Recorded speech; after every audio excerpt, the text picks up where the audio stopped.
Hello,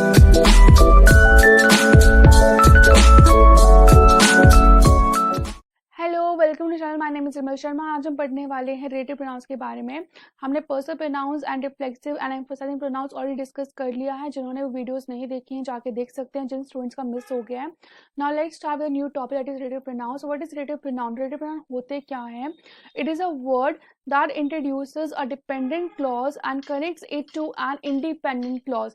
ये दो clauses को आपस में जोड़ता है, जिसमें एक क्लॉज जो होता है वो इंडिपेंडेंट होता है कि बिना डिपेंडेंट क्लॉज के भी वो अपनी पूरी सेंस बनाता है, लेकिन एक जो होता है वो डिपेंडेंट होता है, वो बिना इंडिपेंडेंट क्लॉज के अपनी पूरी सेंस नहीं बना सकता, तो उसको इंडिपेंडेंट क्लॉज की जरूरत होती ही होती है। सो इंडिपेंडेंट क्लॉज कौन सा हो गया? जब भी सेंस अकेले बना लेता है उसको डिपेंडेंट की जरूरत नहीं है, अगर हटा भी देंगे तो उसकी सेंस बनी रहेगी, लेकिन डिपेंडेंट जो होता है उसको उसकी जरूरत होती ही है।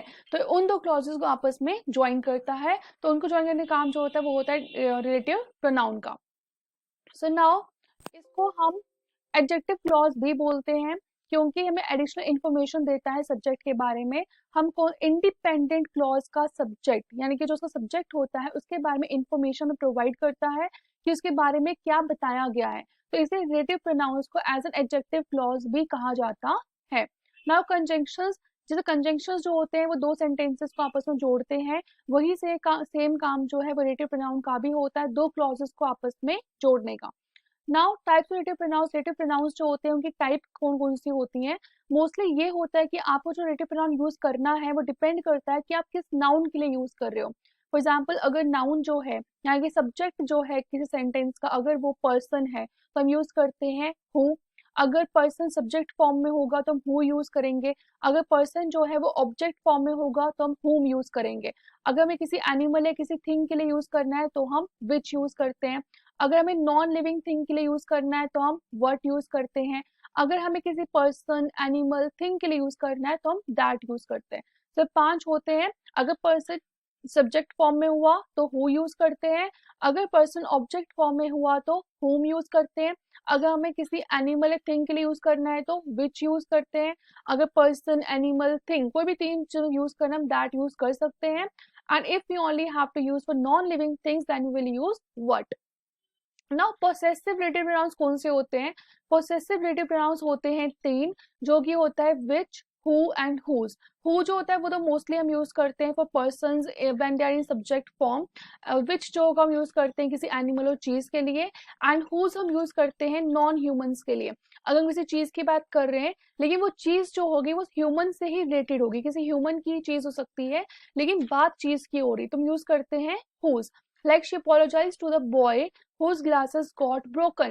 यहाँ पे क्या टूट गया है? ग्लासेस टूट गई हैं। उसे बॉय से अपोलोजाइज किया जिसकी ग्लासेस टूट गई थी, बट क्या टूट गई थी, क्या रीजन था अपोलोजाइज करने का? ग्लासेस टूटने का। Now the school whose gates are opened is currently closed। जिस स्कूल के गेट्स ओपन है वो करेंटली बंद है। सो अगेन यहाँ पे स्कूल जो that is a non human thing, then we have use whose। ना कंपाउंड रिलेटिव प्रोनाउंस, कंपाउंड जो होता है वो यूनिवर्सली होता है, वो बहुत सारे लोगों के लिए यूज कर सकते हैं, बहुत सारी चीजों के लिए यूज कर सकते हैं। Like who ever, which ever, हुम एवर, वट एवर। सो जिसके एंड में एवर एवर एवर लगता है वो कंपाउंड रिलेटिव प्रोनाउन में यूज होता है। सेम फॉर्मूला वही रहेगा किसी ह्यूमन की बात कर रहे हैं, अगर पर्सन सब्जेक्ट फॉर्म में होगा तो हम हु एवर ही यूज करेंगे। अगर पर्सन जो है वो ऑब्जेक्ट फॉर्म में होगा तो हम हुम एवर यूज करेंगे। अगर किसी एनिमल और चीज की बात कर रहे हैं तो हम विच एवर यूज करेंगे। अगर हम किसी नॉन लिविंग थिंग की बात कर रहे हैं तो हम वट एवर यूज करेंगे। Like please tell whoever may call that I am not available. So again यहाँ पे जो कॉल है, कॉल तो हमें कोई एनिमल या कोई चीज तो करेगी नहीं, वो तो ऑब्वियस एक पर्सन ही कॉल करेगा। तो कोई पर्सन हमें कॉल करता है तो उसे बता देना कि मैं अवेलेबल नहीं हूँ। तो किसी पर्सन के लिए हम क्या किसकी बात करेंगे? हु एवर की बात करेंगे।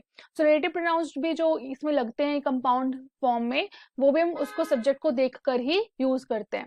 नाउ कंफ्यूजन जो होती है दैट और विच के बीच, बहुत ही मेन कंफ्यूजन है कि दैट कहाँ यूज करना है, विच कहाँ यूज करना है। इसका मेन पॉइंट ये है कि दैट जो है वो रिस्ट्रिक्टिव क्लॉज लगाकर लेकर आता है। रिस्ट्रिक्टिव क्लॉज का मतलब ये होता है कि आप उसको सेंटेंस से हटा नहीं सकते उस क्लॉज को। अगर सेंटेंस से हटा दिया तो सेंटेंस का पूरा मीनिंग ही चेंज हो जाएगा। विच जो है वो नॉन रिस्ट्रिक्टिव क्लॉज लेकर आता है। नॉन रिस्ट्रिक्टिव मतलब ये होता है कि आप अगर पार्ट ऑफ सेंटेंस को हटा भी दोगे तो भी सेंटेंस का मीनिंग जो है वो बनेगा, यानी कि उसका मीनिंग खराब नहीं होगा। सो दैट जो है वो रिस्ट्रिक्टिव क्लॉज लेकर आता है, विच जो है वो नॉन रिस्ट्रिक्टिव क्लॉज लेकर आता है। रिस्ट्रिक्टिव क्लॉज जो है वो हमें बताता है कि किस चीज के बारे में डिस्कस किया जा रहा है, एंड नॉन रिस्ट्रिक्टिव क्लॉज जो होता है मोस्टली उसमें कॉमास लगे होंगे सेंटेंस के बीच में, तो अगर आप उस पार्ट को अगर निकाल दोगे तो कोई फर्क ज्यादा पड़ने वाला नहीं है। एग्जाम्पल यहाँ पे दिया हुआ है, the type of antibiotic that the doctor prescribe made me nauseous. जो एंटीबायोटिक डॉक्टर ने जो प्रिस्क्राइब करी थी वो से मुझे नॉइजियस फील होने लगा।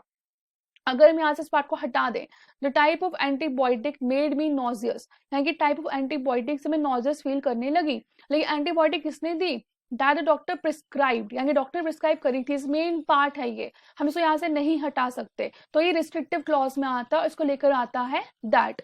Now the old school house, which is my favorite historical sites to visit, is in dire need of renovation. तो यहाँ पे जो which is my favorite historical site to visit को अगर हम यहाँ से हटा भी देंगे तो मीनिंग क्या बन जाएगा, the old school house is in dire need of renovation।